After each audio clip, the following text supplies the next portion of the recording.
എൻ്റെ കുട്ടിക്കാലത്തൊക്കെ water resistance എന്ന് പറഞ്ഞു കഴിഞ്ഞാൽ ഭയങ്കര സംഭവമായിരുന്നു. വെള്ളം കയറാത്ത വാച്ച് എന്നൊക്കെ പറഞ്ഞു കഴിഞ്ഞാൽ ഒരു സംഭവമായിട്ടാണ് അന്ന് തോന്നിയിരുന്നത്. കാരണം മിക്കവാറും അന്നത്തെ എല്ലാ വാച്ചുകളും തന്നെ വെള്ളത്തിലോ മഴയത്തൊന്നും ഉപയോഗിക്കാൻ പറ്റുന്നതായിരുന്നില്ല. ഇന്നത്തെ കാലത്ത് ഈ ഒരു വാട്ടർ റെസിസ്റ്റൻസ് ഉണ്ടെന്ന് അത്ര സംഭവമൊന്നുമല്ല. ഇതൊരു ഡൈവ് വാച്ചാണ്, ഒരു കൾട്ട് ക്ലാസിക് ഡിസൈനാണ്, ലോകമെമ്പാടും പോപ്പുലർ ആയിട്ടുള്ള ഒരു ഡിസൈൻ. റോളക്സിന്റെ യോട്ട് മാസ്റ്റർ, അതുപോലെ സബ്മാരിനർ, ഇതൊക്കെ ഈ ഒരു ഡിസൈനിലാണ് വരുന്നത്. റോളക്സ് നമ്മുടെ കയ്യിലില്ല, ഉള്ളതിനെ പറ്റി നമുക്ക് പറയാം. Casio MDV 106. പക്ഷെ വാച്ചിനെ സ്നേഹിക്കുന്നവരുടെ ഇടയിൽ ഇത് അറിയപ്പെടുന്നത് കാസിയോ ഡ്യൂറോ എന്നാണ്. ഡ്യൂറോ ഒരു ഇറ്റാലിയൻ വാക്കാണ്, ഉറപ്പുള്ളതെന്നൊക്കെയാണ് ഇതുകൊണ്ട് അർത്ഥം വരുന്നത്. മറ്റൊരു പേരും കൂടി ഈ ഒരു വാച്ചിനുണ്ട്, മെർലിൻ. അതിന് കാരണം ഇതിൻ്റെ ഈ 6 o'clock ഈ ഒരു മീനിൻ്റെ പടമാണ്. ഇന്ത്യൻ പസഫിക് മഹാസമുദ്രങ്ങളിലൊക്കെ കാണുന്ന ഒരു മീനാണ് മെർലിൻ എന്ന് പറയുന്നത്. വളരെ വേഗത്തിൽ നീന്തുന്ന ഒരു മീനാണ് മെർലിൻ. ഈ ഒരു മെർലിൻ ലോഗോ ഇതിന്റെ കേസ് ബാക്കിലും കാണാട്ടോ. അതിന്റെ പുറകിലും ചെറിയൊരു കഥയുണ്ട്. അതായത് 80കളിലാണെന്ന് തോന്നുന്നു കാസിയോ അവരുടെ വാച്ചുകളിൽ ഈ മെർലിൻ ലോഗോ പതിക്കാൻ തുടങ്ങിയത്. പക്ഷെ അങ്ങനെ മെർലിൻ ലോഗോ പതിക്കണം എന്നുണ്ടെന്നുണ്ടെങ്കിൽ മിനിമം 200 മീറ്റർ എങ്കിലും വാട്ടർ റെസിസ്റ്റൻസ് ഉണ്ടായിരിക്കണം എന്നുള്ളൊരു കണ്ടീഷൻ ഉണ്ട്. ഡൈവ് വാച്ച് അല്ലാന്നുണ്ടെങ്കിൽ ഡൈവേഴ്സ് വാച്ച് എന്ന് പറഞ്ഞു കഴിഞ്ഞാൽ അത് വെള്ളത്തിനടിയിലേക്ക് ഡൈവ് ചെയ്യാനായിട്ട് ഡിസൈൻ ചെയ്ത വാച്ചുകളാണ്. മിനിമം 100 മീറ്റർ എങ്കിലും വാട്ടർ റെസിസ്റ്റൻസ് അതിന് ഉണ്ടായിരിക്കണം. അതുപോലെ തന്നെ ഇത് മിക്കവാറും ഉപയോഗിക്കുന്നത് സെയിലിങ്ങിന്, സർഫിങ്ങിന്, സ്വിമ്മിങ്ങിന്, ഇതിനൊക്കെയാണ് പ്രത്യേകിച്ച് ഈ വാച്ച് ഉപയോഗിക്കുക. ഡൈവ് വാച്ചുകളുടെ ഒരു ഫീച്ചറാണ് ഈ റൊട്ടേറ്റിംഗ് ബെസൽ എന്ന് പറയുന്നത്. ഇത് മിക്കവാറും എല്ലാ ഡൈവ് വാച്ചുകളിലും ഉണ്ടാവും. അത് തന്നെയല്ല, ഇതുപോലത്തെ ഒരു ഡയൽ ഉണ്ടെങ്കിൽ അതൊരു യൂണിഡയറക്ഷണൽ ഡയലായിരിക്കും. ഒരു സൈഡിലേക്ക് മാത്രമേ റൊട്ടേറ്റ് ചെയ്യുള്ളൂ. ആ റൊട്ടേറ്റ് ചെയ്യുന്നത് കൗണ്ടർ ക്ലോക്ക് വൈസ് ആയിരിക്കും. ഇതിലും അങ്ങനെ തന്നെയാണ്, കൗണ്ടർ ക്ലോക്ക് വൈസിലാണ് ഇത് റൊട്ടേറ്റ് ചെയ്യുക. ഇതെന്തിനാണെന്ന് വെച്ച് കഴിഞ്ഞാൽ നമ്മൾ ഡൈവ് ചെയ്തിട്ട് എത്ര സമയമായിരുന്നു ഈസി ആയിട്ട് കാൽക്കുലേറ്റ് ചെയ്യാനാണ് ഇത് യൂസ് ചെയ്യുന്നത്. നമ്മളിപ്പോൾ അടുത്ത മിനിറ്റിൽ ഡൈവ് ചെയ്യാൻ പോവുകയാണെന്ന് വെച്ച് കഴിഞ്ഞാൽ ഇത് നമ്മൾ തിരിച്ചിട്ട് ഇതിൻ്റെ 0 മാർക്കർ ഉണ്ട്. ഇത് 120 ക്ലിക്സ് ആണ് കേട്ടോ. ഇത് തിരിച്ച് ഈ 0 മാർക്കർ നമ്മൾ മിനിറ്റ് ഹാൻഡിൻ്റെ അവിടേക്കാക്കി വെക്കും. എന്നിട്ട് നമ്മൾ ഡൈവ് ചെയ്ത് കഴിഞ്ഞ് കഴിഞ്ഞാൽ നമുക്ക് ഇത് നോക്കിയാൽ മതി, ഈ ബെസൽ നോക്കിയാൽ മതി. ഈ ബെസലിൽ എവിടെയാണോ മിനിറ്റ് സൂചി നിൽക്കുന്നത് അപ്പോൾ അത്രയും മിനിറ്റ് ആയിട്ടുണ്ടാവും നമ്മൾ ഡൈവ് ചെയ്തിട്ട്. ഒരു മണിക്കൂർ താഴെയുള്ള സമയം മാത്രമേ ഇതിൽ നമുക്ക് അങ്ങനെ കാൽക്കുലേറ്റ് ചെയ്യാൻ പറ്റുള്ളൂ. അത് തന്നെയല്ല, കൗണ്ടർ ക്ലോക്ക് വൈസ് തിരിയാനുള്ള ഒരു കാരണം അത് ഇതിൻ്റെ ഒരു സേഫ്റ്റി ഫീച്ചറാണ്. കാരണം നമ്മൾ ഇപ്പോൾ ഇങ്ങോട്ട് തിരിച്ചു എന്ന് വിചാരിക്കും, ഇത് തിരിഞ്ഞു കഴിഞ്ഞ് കഴിഞ്ഞാൽ ഈ പോയിന്റ് ഇങ്ങോട്ട് പോരും.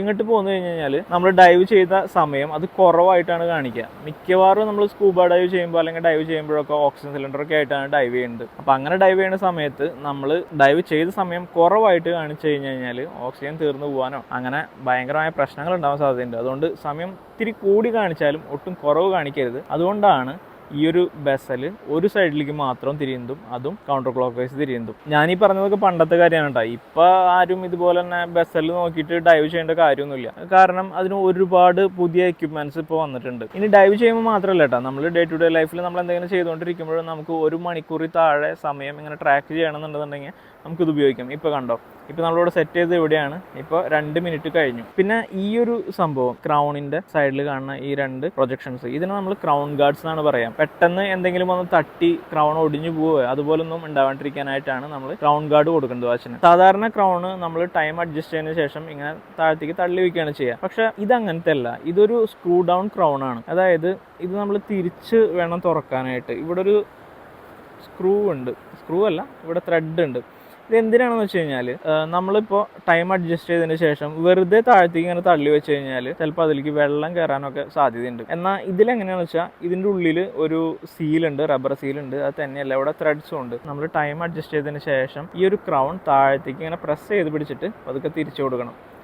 ഇത് കറക്റ്റായിട്ട് ഈ ത്രെഡിൽ ലോക്കാവും.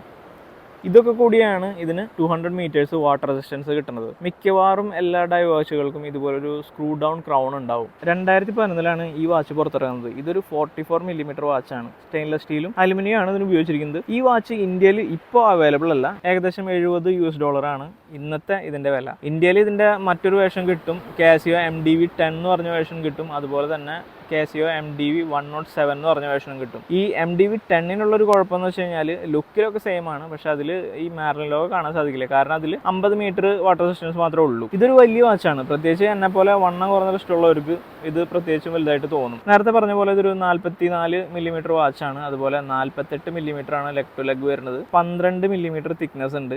22 മില്ലിമീറ്ററിന്റെ സ്ട്രാപ്പാണ് ഉപയോഗിക്കുന്നത്. ജാപ്പനീസ് സ്കോട്ട്സ് മൂവ്മെന്റ് ആണ്. കാസിയോയുടെ 2784 എന്ന് പറഞ്ഞ മൊഡ്യൂളാണ് ഇതിൽ ഉപയോഗിച്ചിരിക്കുന്നത്. 3 വർഷം ബാറ്ററി നിൽക്കും. ഇതിൽ ഗ്ലാസ് മിനറൽ ഗ്ലാസ് ആണ്. പോറിൽ വീഴാനായിട്ട് ചെറിയ സാധ്യതയുണ്ട്. അതുപോലെ സ്ക്രൂ ഡൗൺ കേസ് ബാക്ക് ആണ് ഉപയോഗിക്കുന്നത്. 2020 കാസിയോ ഇതിലേക്ക് കൂടുതൽ കളർ ഓപ്ഷൻസ് ആഡ് ചെയ്തിട്ടുണ്ട്.